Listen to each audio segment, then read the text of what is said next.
গল্প কবিতা পাঠে সকলকে স্বাগত জানিয়ে শুরু করছি আজকের গল্প নূতন বউ।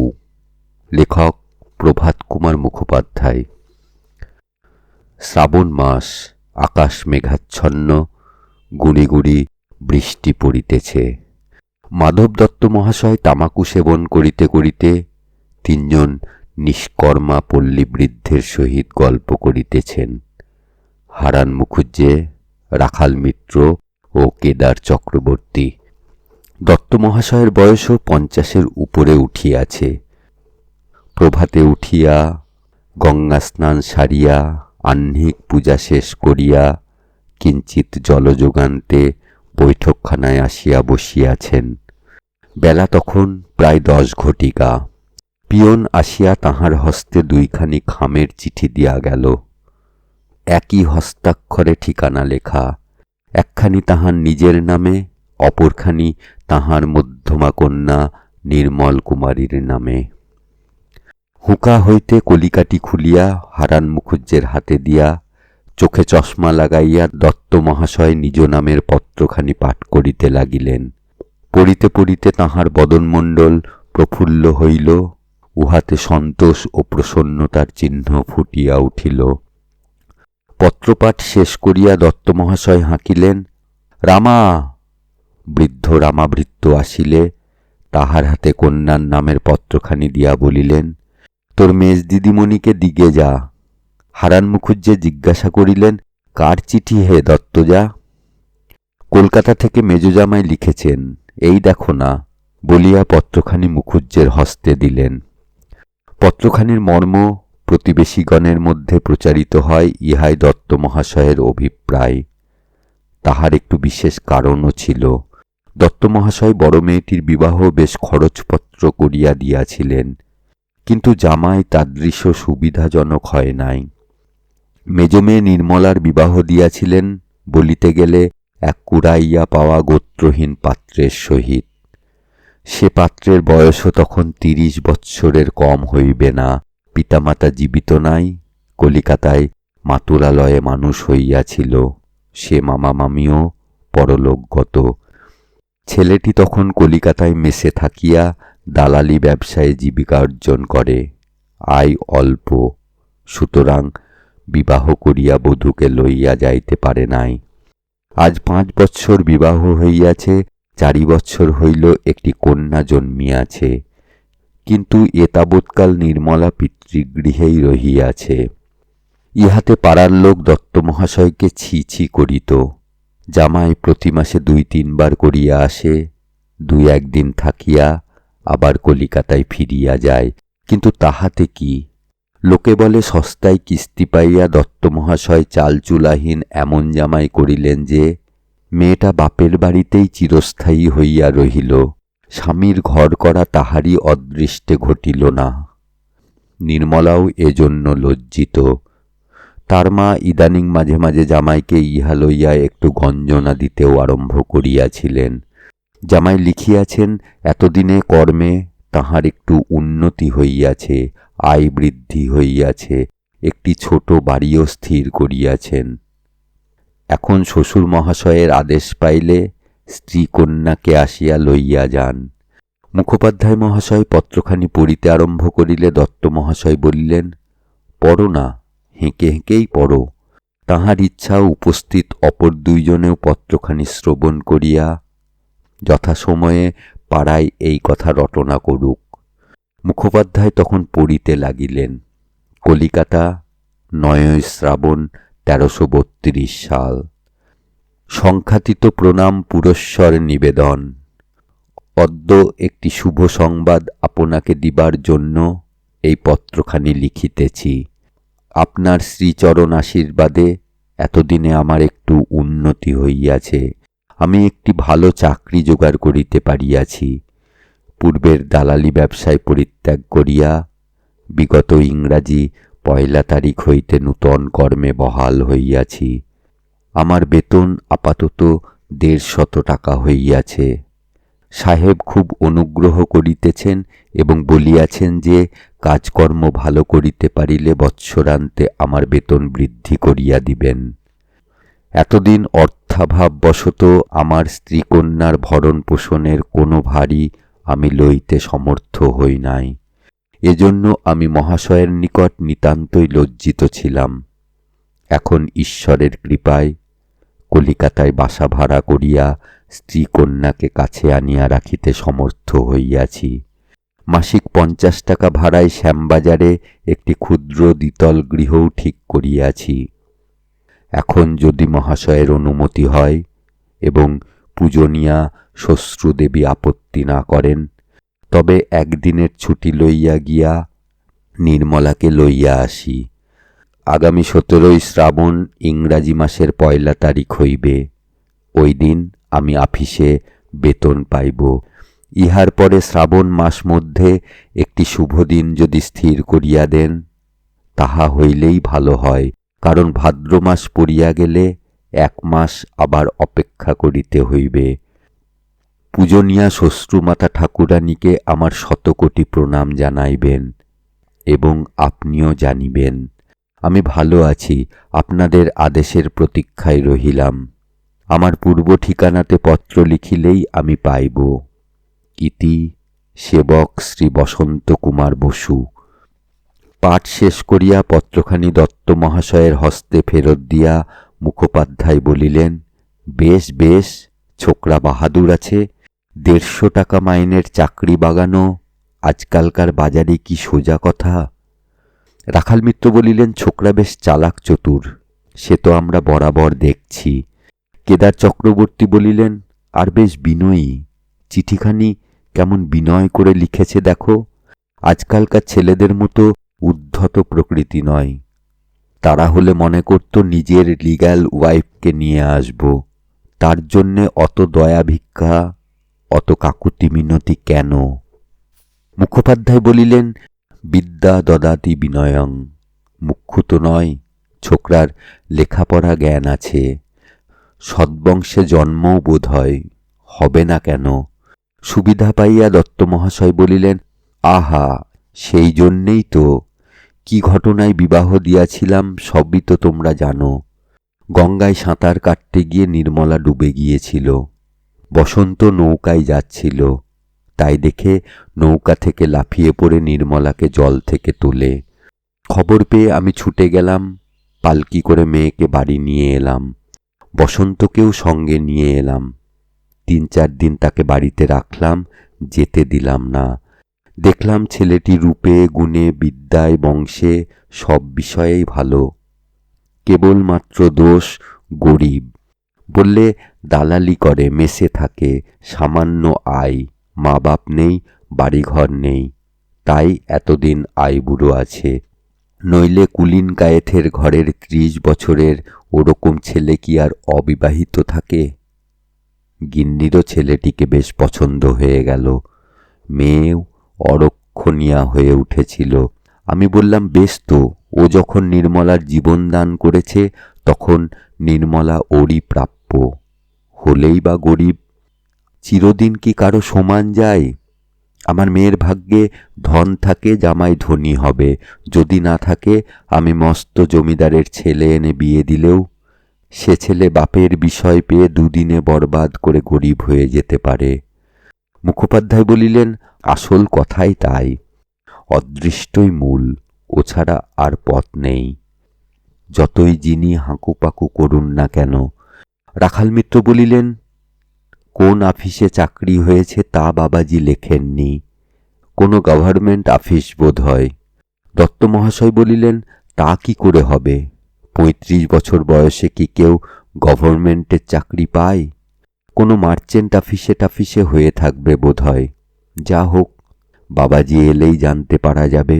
মুখুজ্জে ভায়া, ভালো দিন একটা স্থির করে দাও না, পাঁজিখানা নিয়ে আসি। বলিয়া দত্ত মহাশয় উঠিয়া অন্তঃপুরে প্রবেশ করিলেন। গৃহিণী কন্যার প্রমুখাৎ সংবাদটা পূর্বেই জানিতে পারিয়াছেন। কর্তা বলিলেন, তাহলে একটা দিন ঠিক করে পাঠাই, কি বলো?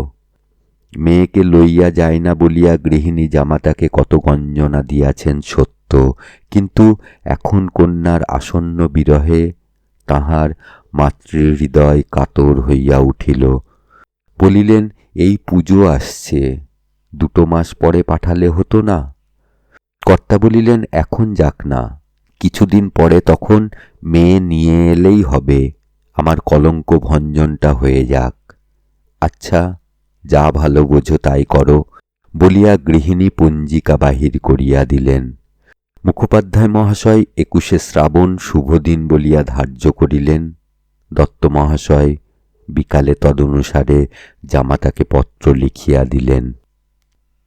আজও আকাশ মেঘাচ্ছন্ন, প্রায় সারাদিনই গুঁড়ি গুঁড়ি বৃষ্টি পড়িতেছে। বৈঠকখানায় তক্তপোষের বিছানায় মাধব দত্ত মহাশয় বৈকালিক নিদ্রা উপভোগ করিতেছিলেন। এমন সময় দেওয়ালের ঘড়িতে ঠং ঠং করিয়া 4টা বাজিল। সেই শব্দে দত্ত মহাশয়ের নিদ্রা ভঙ্গ হইল। চক্ষু খুলিয়া জানালা দিয়া চাহিয়া আকাশের অবস্থা দেখিয়া আরো খানিক ঘুমাইবার লোভে তিনি পাশ ফিরিয়া শুইলেন।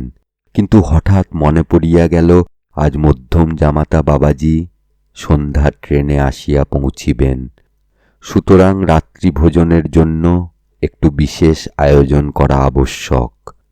সুতরাং তিনি উঠিয়া বসিয়া হাই তুলিয়া 3টি তুড়ি দিয়া হাঁকিলেন, রামা, তামাক দে। রামাভৃত্য উঠানে বটি পাতিয়া ঘস ঘস শব্দে গরুর জন্য খড় কাটিতেছিল। উত্তর দিল, আজ্ঞে যাই কর্তা। এই সময় দত্ত মহাশয়ের 4 বৎসর বয়স্কা দহিত্রী কমলা, নির্মলার কন্যা, নাচিতে নাচিতে সেই কক্ষে প্রবেশ করিয়া বলিল, ও দাদু, এখনো ঘুমুচ্ছ? কখন উঠবে তুমি?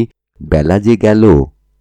দত্ত মহাশয় দহিত্রীকে নিকটে ডাকিয়া তাহার চিবুকে হাত দিয়া বলিলেন, হ্যাঁ রে শালি, আমি ঘুমুচ্ছি কি উঠেছি তা কি তুই দেখতে পাচ্ছিস নে? কমলা বলিল, তা তো দেখতে পাচ্ছি, কিন্তু দিদিমা যে বললে বৈঠকখানায় গিয়ে তোর দাদুকে বলগে, ও দাদু, এখনো ঘুমুচ্ছ, কখন উঠবে তুমি? তবে দিদিমাকে বলি গে যাই, তুমি উঠেছ। আচ্ছা বলবি এখন, বস না একটু। আজকে আসবে জানিস? জানি। বাবা। বাবা আসা অবধি তুই জেগে থাকতে পারবি? বালিকা আগ্রহভাবে উত্তর করিল, থাকতেই হবে।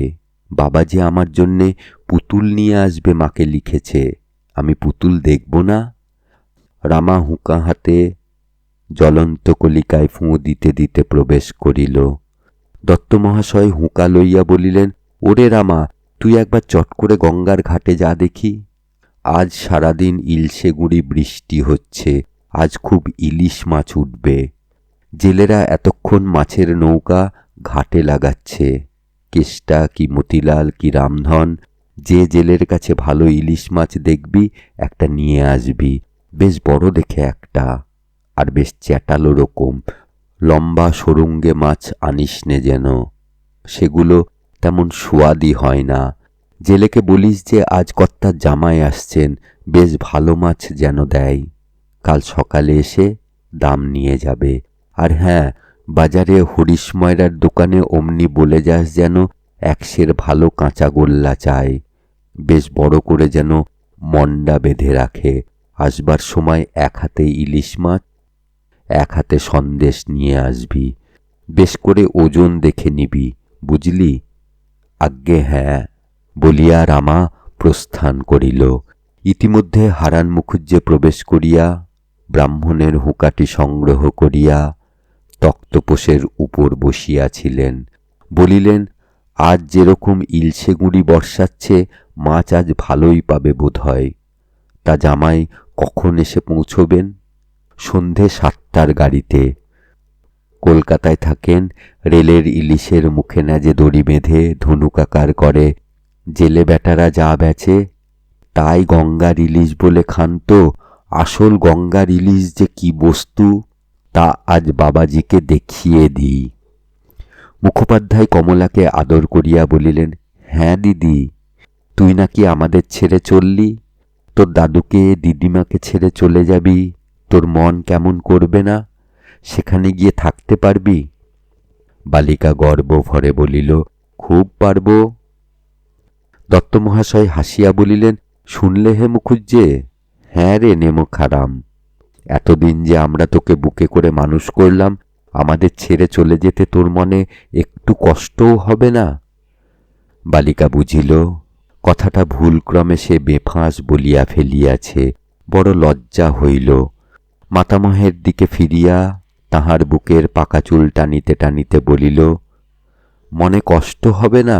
খুব হবে, কিন্তু বেশি দিন তো সেখানে থাকবো না দাদু, আবার শিগগির চলে আসব। আর তোমার জন্যে একটা খুব ভালো পুতুল কিনে আনব। কলকাতায় অনেক পুতুল পাওয়া যায়, হাজার হাজার, লক্ষ লক্ষ, 200-300। মুখোপাধ্যায় হাসিয়া কমলার গাল টিপিয়া বলিলেন, তাই নাকি? কলিকাতায় আর কি পাওয়া যায় রে? কমলা উত্তর করিল, উফ, অনেক জিনিস। থিয়েটার পাওয়া যায়, চিড়িয়াখানা পাওয়া যায়, কালীঘাট পাওয়া যায়, আরও কত সব ভালো ভালো জিনিস মা বলছিল। সব আমার মনে নেই। এমন সময় ঝি আসিয়া বাহিরে দাঁড়াইয়া বলিল, খুকি, মা ডাকছে, দুধ খাবি চল। কর্তার দিকে চাহিয়া বলিল, গিন্নিমা আপনাকে একবার ডেকেছেন। চল, যাচ্ছি বলিয়া দত্ত মহাশয় উঠিয়া বলিলেন, সন্ধ্যার পর মুখুজ্জে আসছো তো? হ্যাঁ, আসবো বই কি, জামাই বাবাজির সঙ্গে দেখা করব। জামাই বাবাজি 7টার গাড়িতে এসে পৌঁছবেন তো? তুমি কি নিজে যাবে স্টেশনে? না, যে জল কাদা, লণ্ঠন হাতের আমাকেই পাঠিয়ে দেব এখন। আচ্ছা, সন্ধ্যা আহ্নিক সেরে আমি তাহলে 8টার মধ্যেই আসব। বলিয়া মুখোপাধ্যায় বিদায় লইলেন। দত্ত মহাশয়ও নাতনির হাত ধরিয়া অন্তঃপুরে প্রবেশ করিলেন। রাত্রি 8টার পর মুখোপাধ্যায় লাঠি ও লণ্ঠন হস্তে দত্ত ভবনে আসিয়া দেখিলেন বৈঠকখানা শূন্য। শুনিলেন জামাইবাবু আসিয়াছেন, এখন জলযোগ করিতেছেন। মুখোপাধ্যায় প্রতীক্ষায় রহিলেন। কিয়ৎক্ষণ পরে সজামাতা দত্ত মহাশয় প্রবেশ করিলেন। কি বাবা বসন্ত, ভালো আছো তো? বলিয়া মুখোপাধ্যায় সসম্ভ্রমে উঠিয়া দাঁড়াইলেন। আজ্ঞে হ্যাঁ, ভালো আছি কাকা, বলিয়া জামাতা মুখোপাধ্যায়কে প্রণাম করিলেন। সকলে বসিলে মুখোপাধ্যায় বলিলেন, তোমার ভালো চাকরি হয়েছে, তোমার শ্বশুরের কাছে শুনে বড়ই সুখী হলাম বাবাজি। সে দালালি ফালালি ছেড়ে দিয়েছ, ভালোই করেছ। তোমরা শিক্ষিত লোক, ওইসব উঞ্ছবৃত্তি কি তোমাদের পোষায়? তা কোন আফিসে চাকরি হলো? আজ্ঞে ইংলিশম্যান আফিসে। কিসের কারবার তাদের? ইংলিশম্যান খবরের কাগজ, সাহেবদের কাগজ, খুব প্রতিপত্তি, বড় কাগজ। বড় বড় ইংরেজ কর্মচারীরা, জজ, ম্যাজিস্ট্রেট, কমিশনার সাহেবরা পর্যন্ত বেনামিতে তাতে প্রবন্ধ লেখেন। মুখোপাধ্যায় বলিলেন, বটে, মস্ত কাগজ তাহলে। অনেক সব বাঙালি সেখানে চাকরি করে বোধহয়। বিস্তর। কত মাইনে সব? তার কি ঠিক আছে? 30, 40, 50, 100, 200, যার যেমন পদ। মুখোপাধ্যায় বলিলেন, বটে, তোমার পদটি তো তাহলে বড় পদই বলতে হবে। তুমি যদি আমার একটি উপকার করো বাবা। কি বলুন? আমার মেজ ছেলেটা, তাকে তুমি দেখেছ, গেল বছর ম্যাট্রিক ফেল করলে। কত করে বললাম, ওরে আর 1 বছর পর, তা সে কিছুতেই শুনলে না। সে অবধি বাড়িতেই বসে আছে। গাঁয়ের যত বওয়াটে ছেলের সঙ্গেই তার মেলামেশা। ফুলুট বাজায়, থিয়েটার করে, এই সব নিয়ে আছে। তাকে যদি বাবা সাহেবকে বলে কয়ে তোমার আফিসে একটা ছোটখাটো কাজে ঢুকিয়ে নিতে পারো, তবে গরিব ব্রাহ্মণের বড়ই উপকার করা হয়। বলিয়া মুখোপাধ্যায় জামাতার হাত দুটি ধরিলেন। বসন্ত বিব্রত হইয়া বলিল, আচ্ছা আচ্ছা কাকা, অত করে আমায় বলতে হবে কেন? এখন তো আমাদের আফিসে কোনো কাজ খালি নেই, একটা খালিটালি হলেই আমি চেষ্টা করব বই কি। মুখোপাধ্যায় হাত ছাড়িয়া বলিলেন, তাই করো বাবা। দেখো, তোমার শ্বশুরের সঙ্গে ছেলেবেলা থেকে আমার বন্ধুত্ব, একসঙ্গে পাঠশালায় গিয়েছি। সেই সময় থেকে দুজনে আমরা হরিহর আত্মা বললেই হয়। তোমার উপর তোমার শ্বশুরের যদি কোনো দাবি থাকে, তবে আমারও সেই দাবি আছে যেন। বসন্ত বলিল, আজ্ঞে সে তো ঠিক, তাহার পর অন্যান্য কথাবার্তা চলিতে লাগিল। কোথায় বাড়ি ভাড়া লইয়াছে, কিরূপ বাড়ি, আফিস হইতে কতদূর ইত্যাদি। ক্রমে রাত্রি অধিক হয় দেখিয়া মুখোপাধ্যায় বিদায় গ্রহণ করিলেন। বসন্তকে তাহার শ্বশ্রু ঠাকুরানী ডাকিয়া পাঠাইলে সে অন্তঃপুর মধ্যে প্রবেশ করিল। পরদিন বসন্ত উঠিয়া মুখহাত ধুইয়া চা পান করিতেছে। এমন সময় তাহার শাশুড়ি ঠাকুরানী আসিয়া আধঘুমটা দিয়া নিকটে দাঁড়াইয়া বলিলেন, হ্যাঁ বাবা, নির্মলের কাছে একটা কথা শুনে যে আমার বড় ভাবনা হচ্ছে। বসন্ত কহিল, কি কথা মা? তোমার আফিস নাকি রাত্রিরে? হ্যাঁ মা, তাই বটে। সকালবেলা আমাদের খবরের কাগজ বেরোয় কি না, তাই রাত 9টা-10টার সময় আমায় আফিসে যেতে হয়। সারা রাত সেখানে থাকতে হয়। আবার দিনের বেলাও 2-4 ঘন্টার জন্যে গিয়ে একটু দেখাশোনা করে আসতে হয়। তবেই তো বড়ই যে ভাবনার কথা হলো বাবা। তুমি নাকি নির্মলাকে বলেছ যে দিনরাত থাকবার জন্যে একটা ঝি ঠিক করে রেখেছি, সেই তোমায় রাত্রে আগলাবে। তোমার ভয় কি?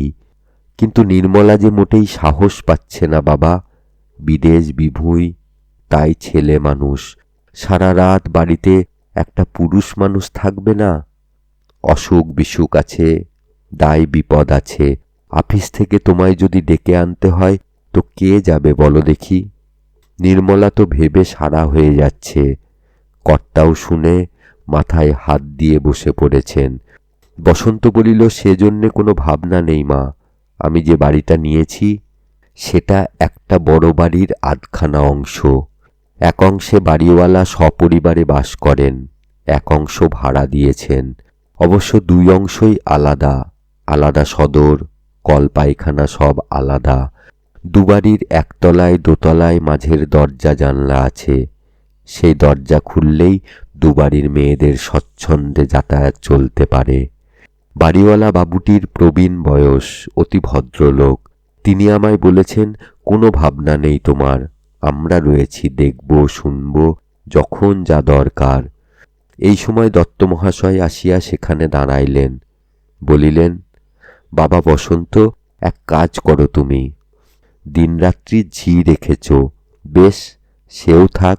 রামাকেও তুমি সঙ্গে নিয়ে যাও। রামা নির্মলাকে কোলে পিঠে করে মানুষ করেছে। বাড়িতে ও থাকলে নির্মলার কোনো ভয় থাকবে না, আমরাও নিশ্চিন্ত থাকতে পারব। বসন্ত বলিল, রামাকে নিয়ে যেতে বলছেন? তাহলে? দত্ত মহাশয় বুঝিলেন রামাকে লইয়া যাইতে জামাতার তেমন ইচ্ছা নাই। বলিলেন, তুমি কেন দোমনা হচ্ছ তা আমি বুঝতে পারছি। অবশ্য এখন তোমার অল্প বেতন, তাই কলকাতার খরচ পেরে উঠবে কিনা তাই ভাবছ তো। রামাকে কেবল 2টি খেতে দিও। ও মাইনে যেমন এখান থেকে পায় তেমনই পাবে। আর দুমত করো না বাবা, ওকে সঙ্গে নিয়ে যাও। ওর দ্বারা তোমার অনেক উপকারও হবে। বসন্ত বলিল, আজ্ঞে, আপনি যখন আদেশ করছেন তখন ওকে নিয়েই যাব। বেলা 2টার পর বসন্ত যাত্রা করিল। 3টার সময় ট্রেন। দত্ত মহাশয় স্টেশনে গিয়া কন্যা জামাতাকে গাড়িতে তুলিয়া দিলেন। হারান মুখুজ্জেও সঙ্গে গিয়াছিলেন। ট্রেন ছাড়িবার সময় বসন্তকে তিনি গতদিনের আবেদনের কথাটি স্মরণ করাইয়া দিলেন। নির্মলা কলিকাতার বাসায় প্রবেশ করিয়া দেখিল বাড়িখানা ছোট হইলেও সুন্দর সুসজ্জিত। দ্বিতলে 2খানি মাত্র ঘর, কিন্তু ঘরগুলি বেশ বড় বড়। দেয়ালগুলি সুন্দর পেন্টিং করা। মেঝেগুলিতে চকচকে সাদা কালো মার্বেল পাথরের টালি বসানো। ধপধপে নেটের মশারিযুক্ত 2খানি হগ্নি পালিশ পালঙ্ক পাশাপাশি রক্ষিত। ভালো ভালো চেয়ার টেবিল রহিয়াছে। দেওয়ালে মানুষ সমান 2খানা বড় বড় বেলোয়ারি আরশি টাঙানো। উভয় কক্ষেই বিদ্যুৎ বাতি ঝুলিতেছে। জানালা দরজাগুলিতে চিকনের কার্টেন দেওয়া। একতলার ঘরগুলিও বেশ সুপরিসর, আলো বাতাস যথেষ্ট। সুন্দর একটি স্নানের ঘর, তার শুধু মেঝেতে নহে আধখানা দেওয়াল পর্যন্ত মার্বেল টালি বসানো।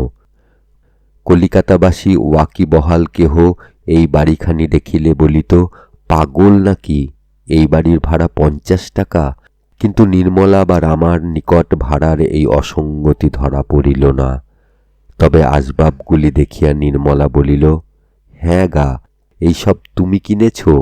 এসব তো দামি দামি জিনিস, অনেক টাকার জিনিস। বসন্ত হাসিয়া বলিল, এসব একটাও আমার নয়, আমি এত টাকা কোথায় পাব? কার তবে এসব? বাড়িওয়ালার? না, আমাদের আফিসের বড় সাহেব সেদিন বিলেত গেলেন কিনা, 1 বছরের ছুটি নিয়েছেন তিনি। আমাকে বললেন, বসন্ত, আমার আসবাবপত্রগুলো রাখবার জন্য মিছামিছি 1 বছর বাড়ি ভাড়া গুনব। তার চেয়ে কতক ছোট সাহেব রাখুন, কতক তুমি রাখো, আমি এসে আবার নেব। বেশ যত্ন করে রেখো, যেন নষ্ট না হয়। আমি দেখলাম আমায় কিছু কিছু আসবাবপত্র কিনতেই হবে, একেবারে সব পারব না অবশ্যই।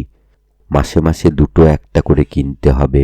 আপাতত এইগুলোতে কাজ চালাই, তারপর সাহেব এলে তখন নিজের কেনা যাবে। সাহেবের বাড়ি থেকে এইগুলো নিয়ে আসতে মুটে ভাড়াই গেল 17 টাকা, অবশ্য সাহেবই দিলেন। সরলা বালিকা গালে হাত দিয়া বলিল, ও বাবা, মুটে ভাড়া 17 টাকা? আর এই সব বিদ্যুৎ পাখাগুলো, এগুলোও সব বড় সাহেবের জিনিস। সে রাত্রি বসন্ত বাড়িতেই রহিল। বলিল, 2 দিনের ছুটি নিয়েছিলাম কিনা, কাল খাওয়া পড়ার পর দিনের বেলা একবার বেরুতে হবে, তারপর আবার রাত্রে যেতে হবে। সপ্তাহ পরে একদিন নির্মলা তার স্বামীকে কহিল, হ্যাঁ গা, এ বাড়ির ভাড়া নাকি শুনলাম 100 টাকা, তুমি যে বলেছিলে 50 টাকা। বসন্ত বলিল, কে বললে তোমায়? বাড়িওয়ালা বাবুর মেয়ে সুহাসের সঙ্গে আমার ভাব হয়েছে কিনা, তুমি যখন দুপুরবেলা কাজে বেরিয়ে যাও তখন আসে, আমাকে লুডো খেলতে শিখিয়েছে, আমরা লুডো খেলি। আজ আমাকে সুহাস জিজ্ঞেস করলে, তোমার স্বামীর মাইনে কত ভাই? আমি বললাম 150 টাকা। সে বললে, কখনো নয়, তোমার স্বামীর মাইনে নিশ্চয়ই বেশি। যার 150 টাকা মাইনে, সে কি কখনো মাসে 100 টাকা দিয়ে বাড়ি ভাড়া নিতে পারে? বসন্ত হাসিয়া হাসিয়া বলিল, ও হ্যাঁ হ্যাঁ, বুঝেছি। তখন বাড়িওয়ালা আমাকে বলেছিল, অনেক খরচপত্র করে বাড়ি তৈরি করেছি। এ বাড়ির 100 টাকা ভাড়াই আমি ধার্য রেখেছিলাম, কিন্তু 100 টাকা কেউ দিতে চায় না, খালি পড়ে থাকে। তার চেয়ে আপনাকে 50 টাকায় দিচ্ছি, কিন্তু কাউকে বলবেন না।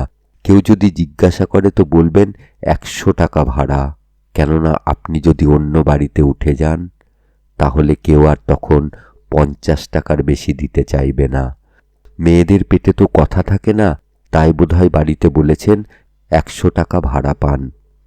নির্মলা বলিল, ও, এতক্ষণে বুঝতে পারলাম।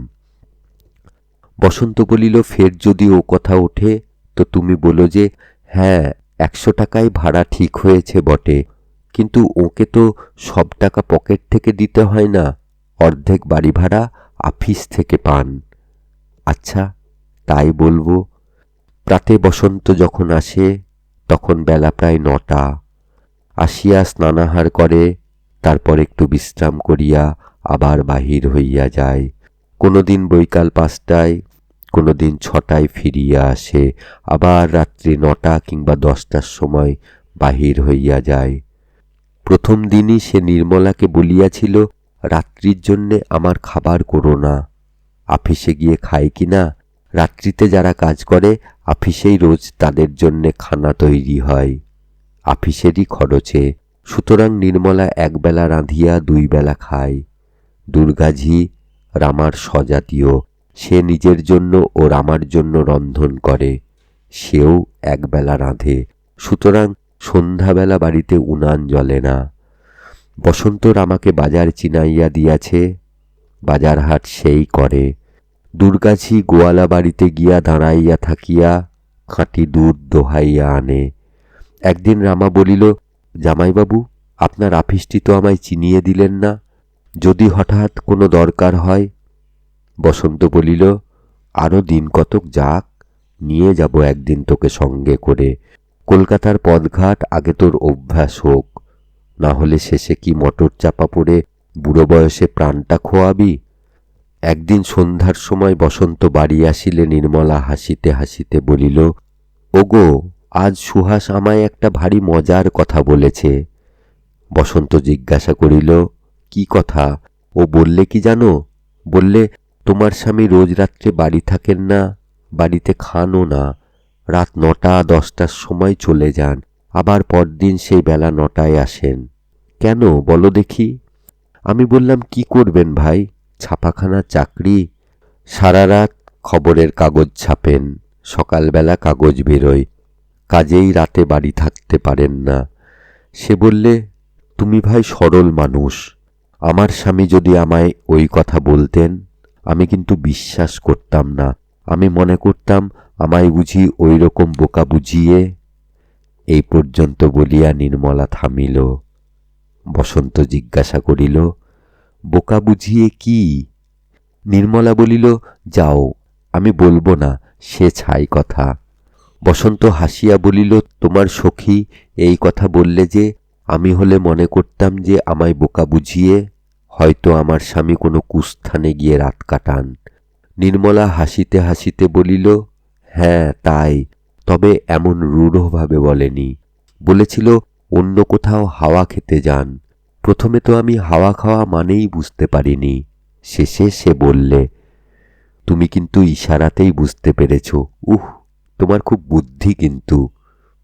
বসন্ত হাসিতে লাগিল, বলিল, সুহাস আর কতদিন বাপের বাড়ি থাকবে?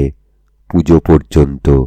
পুজোর সময় ওর বর আসবে, পুজোর পর ওকে নিয়ে আবার পশ্চিমে চলে যাবে। ইহার কয়েকদিন পরে একদিন বসন্ত আসিয়া বলিল, হ্যাঁ গা, তুমি ভ্রান্তিবিলাস পড়েছ? হ্যাঁ পড়েছি, তুমি তো সে বই কিনে বাপের বাড়িতে আমায় দিয়ে এসেছিলে। কেন? বসন্ত বলিল, আচ্ছা, কাল বেলা 2টোর সময় আমি কোথায় ছিলাম? কেন, তুমি এইখানে শুয়ে ঘুমুচ্ছিলে। কাল সারাদিন আমি একবারও বেরিয়েছিলাম বাড়ি থেকে? না। সেই রাত 9টার সময় তো আফিসে গেলে। এ কথা কেন জিজ্ঞাসা করছো গা? একটা ভারী মজা হয়েছে। আজ দুপুরের পর আমি আফিসে গেলে একজন আমায় বললে, কাল বেলা 2টোর সময় মোটরে চড়ে আপনি কোথায় যাচ্ছিলেন? আমি বললাম, কই, আমি তো কোথাও যাইনি, আমি তো কাল সারাদিন বাড়িতেই ছিলাম। সে বললে, বিলক্ষণ, আপনি একখানা হলদে রঙের মোটরে চড়ে হ্যারিসন রোড দিয়ে যাচ্ছিলেন, একজন বুড়ো মতো লোক আপনার পাশে বসেছিল, আর আপনি বলছেন আমি যাইনি। আমি বললাম, নিশ্চয়ই আমি নয়, তাহলে আমার মতো চেহারার অন্য কাউকে আপনি দেখেছেন। সে কিছুতেই আমার কথা বিশ্বাস করলে না, বললে, না, নিশ্চয়ই আপনি। ঠিক আপনার চেহারা, এই রকম পাঞ্জাবি গায়ে, চাদর এই রকম খুলে গায়ে জড়ানো, আপনি ভিন্ন অন্য কেউ হতেই পারে না। ঠিক ভ্রান্তিবিলাস নয়? নির্মলা বলিল, হ্যাঁ তাই তো, ভারী আশ্চর্য তো। কয়েকদিন পরে নির্মলা একদিন সন্ধ্যাবেলা স্বামীকে বলিল, হ্যাঁ গা, তুমি আফিস থেকে অন্য কোথাও গিয়েছিলে কি? বসন্ত বলিল, না।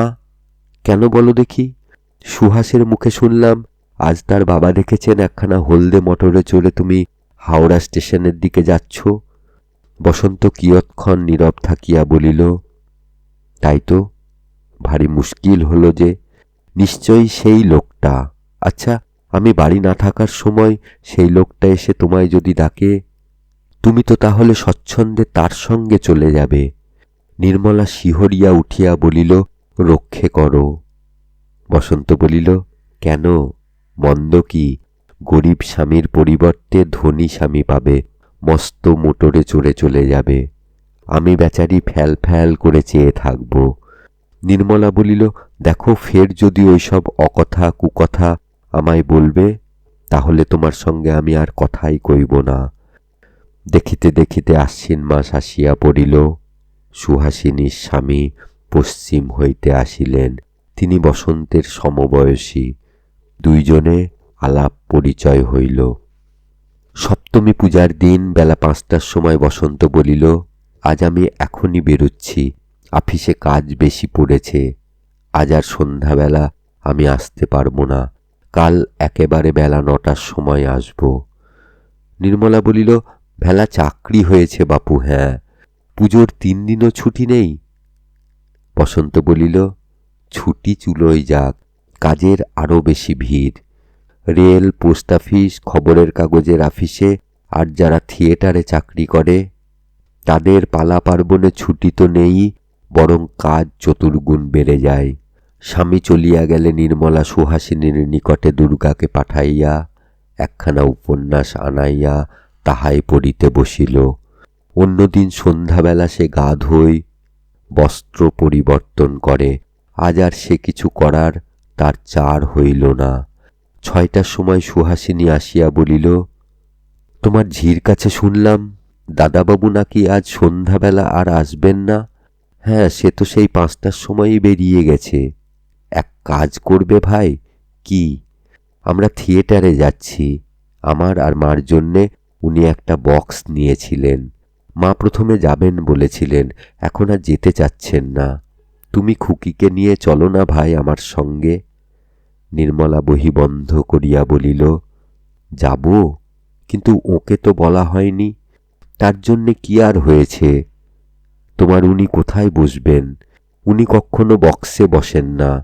বলেন, মেয়েদের সঙ্গে বসতে আমার লজ্জা করে। চলো চলো, কাপড় চোপড় ছেড়ে নাও, খুকিকে দুধ খাওয়াও। ঠিক 7টার সময় বেরুতে হবে। কি বই হবে? কৃষ্ণকান্তের উইল। সেই ভ্রমর রোহিণী টোহিনী? হ্যাঁ, যেতে তো ইচ্ছে করছে খুবই।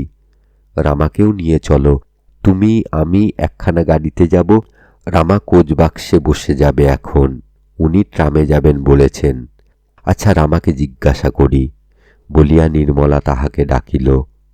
রামা আসিলে নির্মলা তাহাকে সুহাসিনীর প্রস্তাবের কথা জানাইয়া জিজ্ঞাসা করিল, তোদের জামাইবাবুকে কিছু জিজ্ঞাসা করা হয়নি? এভাবে গেলে তিনি শেষে রাগ করবেন না তো রামুদা? রামা বলিল, না, রাগ করবেন কেন? কোনো অমন্দ কাজ তো করা হচ্ছে না। সুতরাং নির্মলা থিয়েটারে যাইবার নিমন্ত্রণ গ্রহণ করিয়া নিজ প্রসাধনে নিযুক্ত হইল। নির্মলা ও সুহাসিনী যখন তাহাদের নির্দিষ্ট বক্সে প্রবেশ করিল, তখন অভিনয় আরম্ভ হইয়া গিয়াছে। দুইজনে বসিয়া নিবিষ্ট চিত্তে অভিনয় দেখিতে লাগিল। প্রথম অঙ্ক সমাপ্ত হইলে আলো জ্বলিয়া উঠিল। সোডা, লেমনেড, পান সিগারেটওয়ালারা মহাকোলাহল বাধাইয়া তুলিল। নির্মলা ও সুহাসিনী অন্যান্য বক্সের অধিকারিণী মহিলাগণের বসনভূষণের পারিপাট্য দেখিতে লাগিল। কোনো কোনো বক্সে মহিলাগণের সঙ্গে 2-1টি পুরুষও বসিয়া আছে। তারপর তাহারা নিম্নে দৃষ্টিপাত করিল। সুহাসিনী হঠাৎ বলিয়া উঠিল, হ্যাঁ ভাই, ওই খুকির বাবা নয়? নির্মলা বলিল, কোথায়? ওই যে একেবারে সামনের সিটে, গদি আঁটা বেঞ্চির মাঝখানে। নির্মলা সেই লোকটির পানে নিরীক্ষণ করিয়া বলিল, হ্যাঁ, তিনিই তো। তা এখানে তিনি কি করে এলেন? বলে গেলেন যে সন্ধে থেকেই আফিসে খুব কাজ। সুহাস বলিল, তা কিছু আশ্চর্য নয়। খবরের কাগজওয়ালাদের আবার থিয়েটারের অভিনয়ের সমালোচনা লিখতে হয় কি না? নইলে তারা বিজ্ঞাপন দেবে কেন? ওর আফিস থেকে আর কাউকে না পেয়ে আজ ওকেই পাঠিয়েছে বোধ হয়। নির্মলা যেন সান্ত্বনা পাইয়া বলিল, তা হতে পারে বটে। খুকি এই সময় বায়না ধরিল, মা, আমি বাবার কাছে যাব। এখান থেকে আমি ভালো দেখতে পাচ্ছি নে, আমি বাবার কাছে বসব। নির্মলা বলিল, কি করে যাবি? কোথা দিয়ে কোথা যেতে হয় তা কি তুই জানিস? শেষে হারিয়ে যাস যদি। উনি যদি আমাদের দেখতে পান তাহলে নিশ্চয়ই এখানে আসবেন, তখন তুই সঙ্গে যাস। চোখাচোখি হইবার আশায় নির্মলা এক দৃষ্টে সেই দিকে তাকাইয়া রহিল, কিন্তু উদ্দিষ্ট ব্যক্তি উপরে চাহিল না। ক্রমে কনসার্ট থামিল, আলো নিভিল। দ্বিতীয় অঙ্ক আরম্ভ হইয়া গেল। দ্বিতীয় অঙ্ক শেষে আলো জ্বলিলে দেখা গেল নিম্নের সে আসন শূন্য, সেখানে কেহই নাই। ক্ষণকাল পরে নির্মলা দেখিল তাহার সম্মুখে বিপরীত দিকের বক্সে তার স্বামী প্রবেশ করিয়া 2টি মহিলার সহিত কথা কহিতেছেন। উভয়েই যুবতী, একজন স্থূলাঙ্গী, একজন কৃশকায়া। দুইজনের মাঝখানে একটি 7-8 বৎসরের বালক বসিয়া আছে দেখিয়া নির্মলা খুব বিস্মিত হইল। সুহাসিনী মুখ টিপিয়া হাসিল। খুকি বলিল, ওই মা, বাবা ওখানে এসেছে, আমি বাবার কাছে যাই। নির্মলা বলিল, যা, গিয়ে ডেকে আয়। বালিকা চলিয়া গেল। নির্মলা সুহাসিনীকে জিজ্ঞাসা করিল, কে ভাই ওরা? উনি ওদের সঙ্গে কথা করছেন কেন? সুহাস বলিল, তাও আর বুঝতে পারলে না নেকুরাম? ওদের দুটির মধ্যে একটি তোমার উপসতীন। ওরই আফিসে তো রোজ রাত্রিরে তোমার স্বামী চাকরি করতে যান। নির্মলা স্তম্ভিত হইয়া বসিয়া একদৃষ্টে সেই বক্সের পানে চাহিয়া রহিল। তাহার যেন কান্না আসিতে লাগিল। অর্ধ মিনিট পরেই দেখিল স্বামী সেই বক্স হইতে বাহির হইয়া অদৃশ্য হইলেন। একটু পরেই খুকি ফিরিয়া আসিল। তাহার চোখ দিয়া ঝরঝর করিয়া জল পড়িতেছে। নির্মলা ব্যস্তভাবে তাহাকে কোলের কাছে টানিয়া জিজ্ঞাসা করিল, কি খুকি, কি হয়েছে? খুকি ফোঁপাইতে ফোঁপাইতে বলিল, মা, বাবা বললে আমি তোর বাবা নই। বললে, আমি তো তোকে চিনি না বাছা, কার মেয়ে তুই, কোথায় থাকিস? বলিয়া সে অভিমানে কাঁদিতে লাগিল। নির্মলা বলিল, ও মা, সর্বরক্ষে, ছি ছি, রাম রাম, কাকে আমার স্বামী বলে মনে করেছিলাম। না রে খুকি, ও তিনি নন, ঠিক তাঁর মতো দেখতে আর একজন। তুই তাঁর বুকের কলজে, তোকে কি তিনি বলতে পারেন আমি তোর বাবা নই? সুহাস বলিল, তুমি কি বলছো ভাই, আমি বুঝতে পারছি নে। নির্মলা বলিল, কেন, তোমায় কি আমি বলিনি? বলিনি বোধ হয়। সেদিন যে তুমি আমায় বলেছিলে একখানা হলদে রঙের মোটর গাড়িতে উনি হাওড়া স্টেশনে যাচ্ছেন, তোমার বাবা দেখে এসেছেন, সে উনি নন। ঠিক ওর চেহারা এই কলকাতায় আর একজন লোক আছে, সে একখানা হলদে রঙের মোটর চড়ে বেড়ায়। ওর কত বন্ধু কত সময় তাকে দেখে উনি মনে করেছে। উনি সে কথা আমায় বলেছেন। সুহাস বলিল, বলো কি, খুব আশ্চর্য তো। এই সময় থিয়েটারের ঝিকে সেইখান দিয়া যাইতে দেখিয়া নির্মলা তাহাকে ডাকিয়া বলিল, ও ঝি, তুমি একবার গিয়ে দেখে এসো তো বাছা, একখানা বাড়ির মোটর গাড়ি হলদে রঙের দাঁড়িয়ে আছে কিনা। যদি থাকে তো জিজ্ঞাসা করো কার গাড়ি। আচ্ছা, বলিয়া ঝি চলিয়া গেল। কিছুক্ষণ পরে আসিয়া বলিল, হলদে রঙের মোটর দাঁড়িয়ে আছে, বললে ভবানীপুরের হেমন্তবাবুর গাড়ি। নির্মলা সহাস্যে সুহাসিনীর প্রতি চাহিয়া বলিল, শুনলে তো?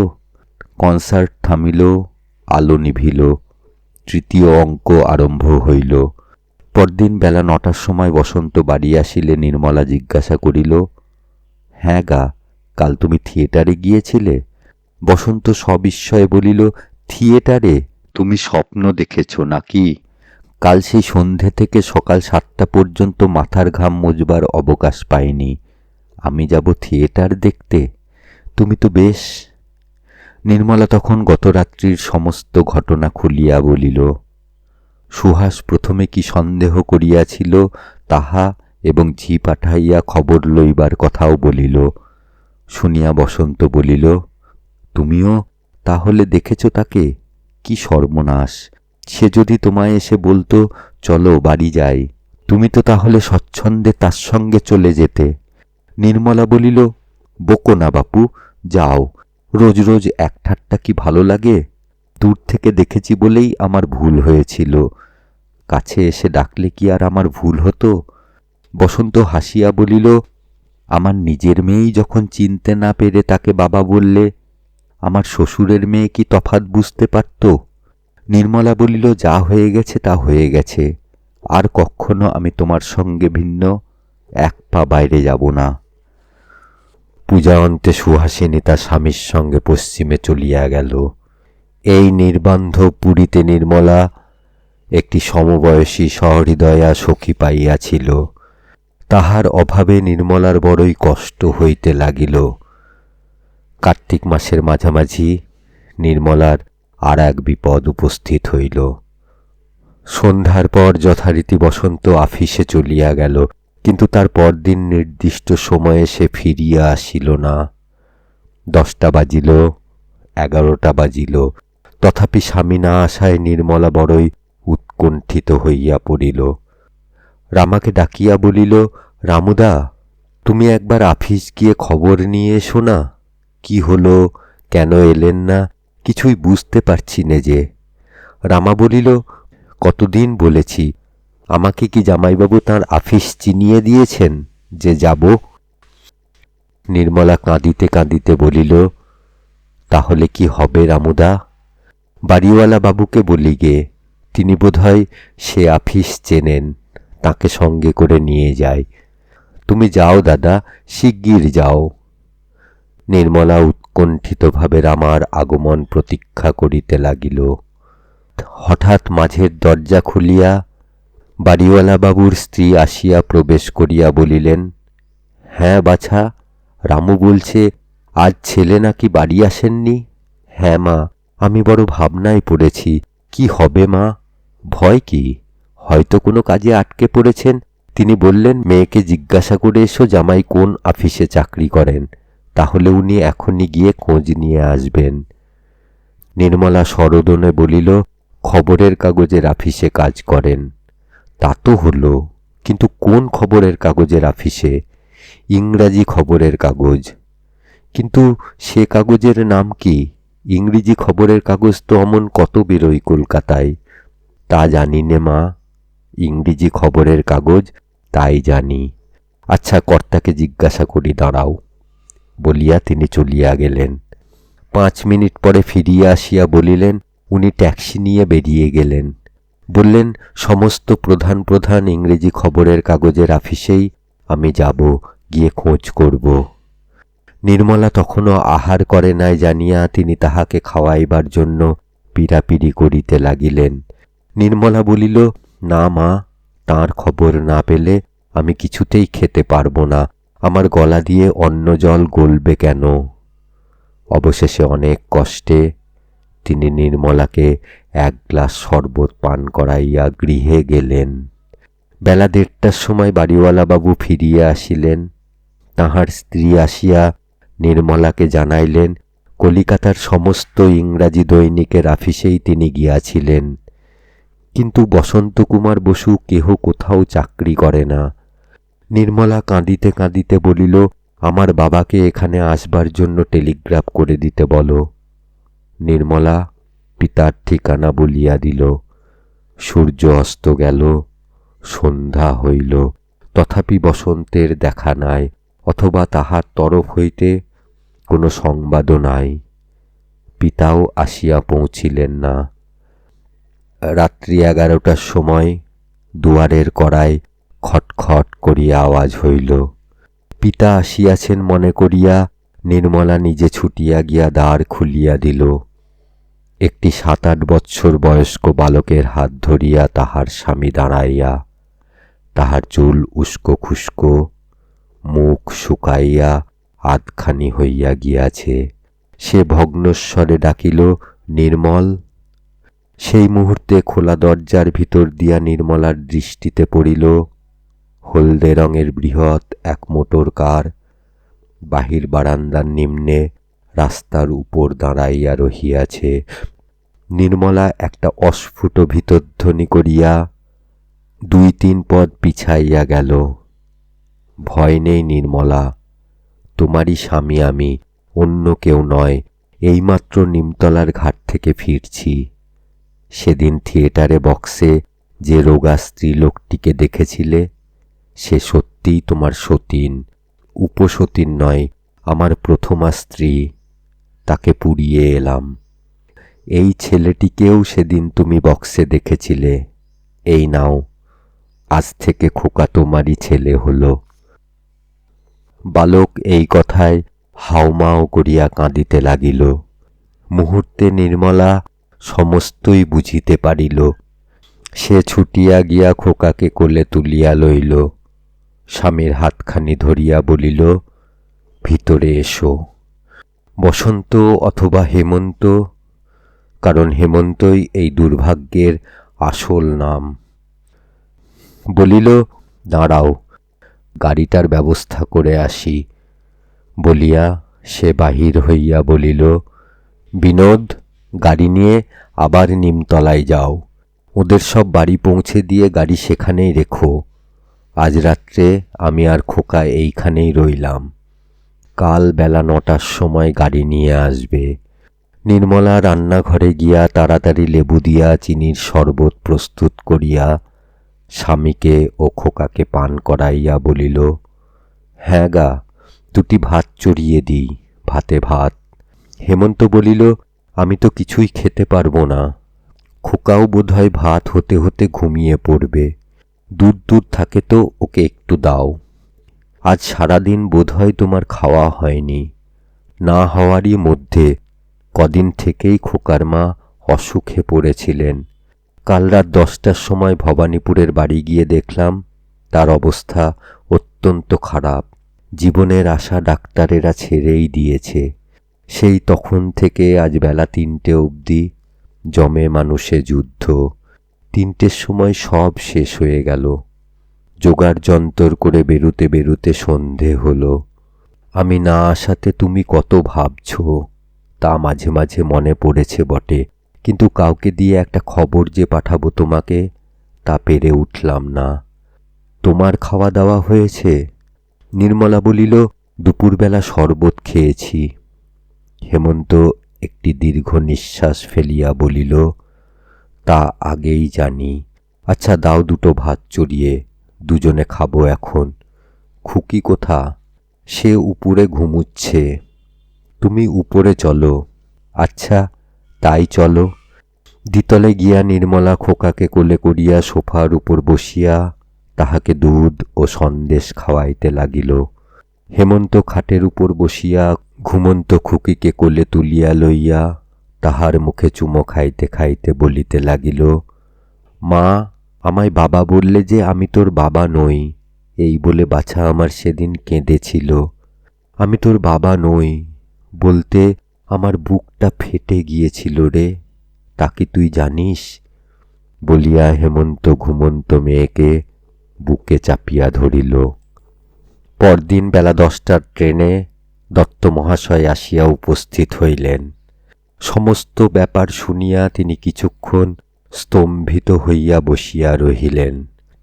প্রথমটা জামাতার উপর মনে মনে তাহার খুব রাগ হইল, কিন্তু শেষে যখন শুনিলেন সম্প্রতি ইংলিশম্যানে চাকরি করার কথাটা কল্পিত হইলেও প্রথমে কথিত দালালি ব্যবসাটা খাঁটি সত্য। সে ব্যবসা বিশেষ জাঁকালো রকমের, এবং সে ব্যবসা হইতে বাবাজি বৎসরে লক্ষাধিক টাকা উপার্জন করিয়া থাকেন। তখন তাহার সমস্ত রাগ জল হইয়া গেল। পরদিন দত্ত মহাশয় জামাতাকে জিজ্ঞাসা করিলেন, আচ্ছা বাবাজি, প্রথম যখন তোমার সঙ্গে আমার দেখা তখন তুমি পরিচয়টি গোপন করেছিলে কেন? হেমন্ত বলিল, আজ্ঞে না, নির্মলাকে বাড়ি নিয়ে যাবার জন্যে গঙ্গার ঘাটে আপনি যখন পালকি এনেছিলেন আপনি আমার নাম জিজ্ঞাসা করলেন। আমি তখন আমার প্রকৃত নামই বলেছিলাম, হেমন্ত কুমার বসু। বাড়ি নিয়ে গিয়ে আপনি আমায় বসন্ত বসন্ত বলে ডাকতে লাগলেন। আমি প্রতিবাদ করিনি, কারণ তা করার কোনো দরকার মনে করিনি। গরিব সেজেছিলে কেন? আগে কুলীন কায়েথের ছেলে, 30 বছর বয়স হয়েছে। গরিব না সাজলে ততদিন পর্যন্ত আইবুড়া থাকার কৈফিয়ত কি দিই? আর প্রকৃত কথা জানলে আপনি কি আর সতীনের উপর মেয়ে দিতেন? নির্মলা এক দীর্ঘ পত্রে সুহাসিনীকে সমস্ত ব্যাপার জানাইল। শেষে লিখিল, তুমি যাহা অনুমান করিয়াছিলে তাহাই সত্য হইয়া দাঁড়াইল। উনি রাত্রে চাকরি করিতে যাইতেন না, আমাকে বোকা বুঝাইয়া হাওয়া খাইতেই যাইতেন বটে, তবে সৌভাগ্যের বিষয় যে উহা বিশুদ্ধ বায়ু, দূষিত হাওয়া নহে।